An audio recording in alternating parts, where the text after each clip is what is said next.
Durante el periodo en que se desarrolla la narrativa de Balaam y Balac, los israelitas se encontraban en una fase crítica de su viaje.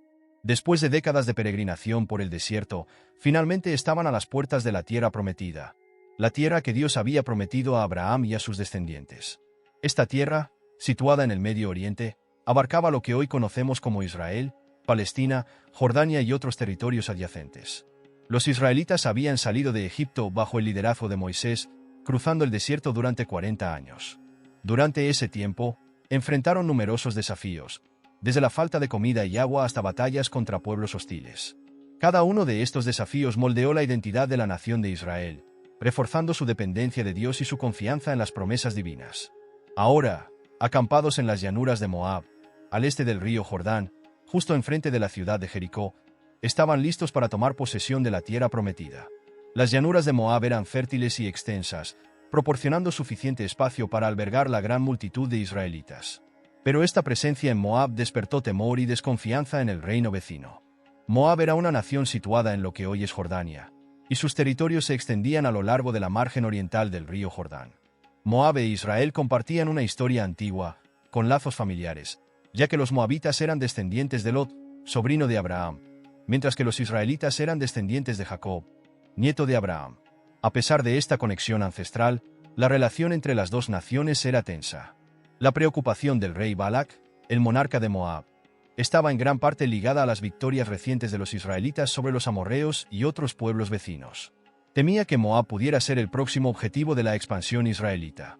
Para Balac, el reino de Moab estaba bajo amenaza de invasión y destrucción. Moab, en su posición estratégica, controlaba importantes rutas comerciales y áreas agrícolas fértiles, lo que hacía su territorio altamente codiciado. Temiendo un enfrentamiento militar directo, Balac decidió recurrir a un método alternativo para debilitar a Israel. Sabiendo que, además de la fuerza física, las batallas espirituales y sobrenaturales desempeñaban un papel importante en las culturas antiguas, Balac optó por intentar un enfoque espiritual. Envió mensajeros a buscar a Balaam, un profeta famoso por su habilidad para lanzar bendiciones o maldiciones. La reputación de Balaam como alguien que tenía acceso a poderes sobrenaturales le daba gran influencia, tanto entre su propio pueblo como entre otras naciones. Balaam era de origen mesopotámico, proveniente de la ciudad de Pite, a orillas del río Eufrates, en una zona que hoy correspondería al norte de Siria y el sur de Turquía. Mesopotamia, conocida como la cuna de la civilización, era famosa por su rica tradición religiosa y profética. En ese tiempo, los profetas eran figuras importantes que no solo orientaban a las naciones espiritualmente, sino también en asuntos de guerra y política. La búsqueda de oráculos y predicciones antes de acciones militares era común entre los reyes. Aunque Balaam no era israelita, tenía conocimiento y respeto por la divinidad de Israel. Incluso cuando era consultado por otras naciones, su poder provenía de su relación con el Dios de Israel. Esto hace que su historia sea aún más interesante, ya que incluso un profeta extranjero reconocía la soberanía de Dios sobre todos los pueblos. Cuando los mensajeros de Balac llegaron a Balaam, trajeron regalos y ofrendas generosas, junto con la petición. Balac quería que Balaam maldijera a los israelitas. Antes de tomar cualquier acción, Balaam decidió consultar a Dios. Y la respuesta fue clara: no vayas con ellos y no maldigas al pueblo, porque ellos son benditos. Números 10 y 12. Con esto, Balaam rechazó la oferta de los mensajeros y los despidió. Sin embargo, Balac no estaba dispuesto a rendirse. Envió una segunda delegación, aún más influyente, con promesas de riqueza y poder. La persistencia de Balac puso a Balaam en una posición de tentación. A pesar de la advertencia inicial de Dios, Balaam nuevamente buscó el permiso divino. Esta vez, Dios permitió que Balaam fuera, pero con una condición: solo podría decir lo que Dios pusiera en su boca. El viaje de Balaam a Moab estuvo marcado por el famoso incidente con la burra. Mientras Balaam viajaba montado en su burra, el ángel del Señor se puso en su camino, empuñando una espada. La burra vio al ángel y se desvió, pero Balaam, sin percibir el peligro, golpeó a la burra para que siguiera. Después de 3 intentos de la burra para evitar al ángel, Dios dio al animal la capacidad de hablar, y la burra le habló a Balaam, preguntándole por qué la golpeaba. Solo entonces los ojos de Balaam se abrieron y vio al ángel, quien le explicó que estaba a punto de matarlo, pero la burra había salvado su vida. Este evento extraordinario no solo sirve como un milagro, sino que también destaca la terquedad y ceguera espiritual de Balaam, quien, a pesar de ser un profeta, estaba tan enfocado en su recompensa que no percibía la intervención divina. Al llegar a Moab, Balac recibió a Balaam con gran expectativa, esperando que el profeta pudiera maldecir a Israel. Balac lo llevó a varios puntos estratégicos para observar el campamento de los israelitas. Desde cada uno de estos lugares, esperaba que Balaam pronunciara maldiciones. Sin embargo, cada vez que Balaam se preparaba para hablar, Dios ponía palabras de bendición en su boca. En lugar de maldecir a Israel, Balaam proclamó la grandeza de la nación, bendiciéndolos y confirmando que eran un pueblo elegido y protegido por Dios. Balac quedó frustrado y furioso.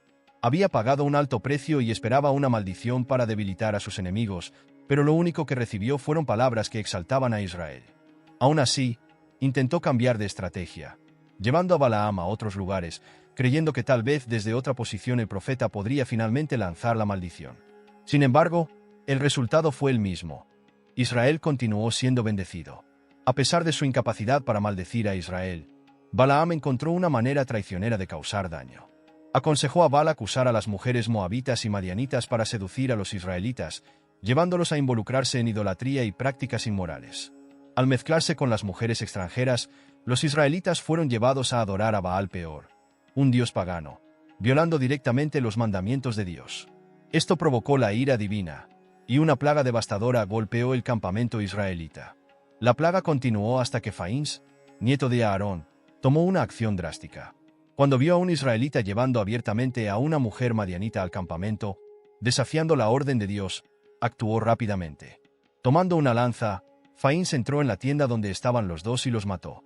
Este acto de celo por la santidad de Dios detuvo la plaga y puso fin al juicio divino. Como resultado, Dios elogió a Faíns por su celo y le otorgó un pacto de paz y un sacerdocio perpetuo.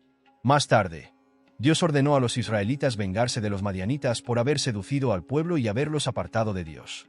Durante esa campaña militar, Balaam fue asesinado.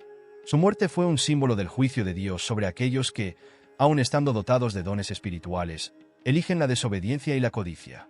La historia de Balaam y Balac nos enseña lecciones importantes sobre la soberanía de Dios, la tentación y la fidelidad. No importa cuán grandes sean los intentos humanos de manipular la voluntad divina, el plan de Dios siempre prevalecerá. Él protege a aquellos que bendice, y ninguna fuerza puede deshacer sus promesas. Además, la historia de Balaam nos advierte sobre el peligro de la codicia y la desobediencia.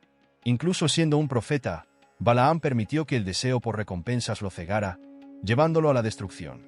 La historia de Balaam y Balac no solo revela el poder de la soberanía de Dios, sino que también nos recuerda los peligros de apartarnos de su voluntad.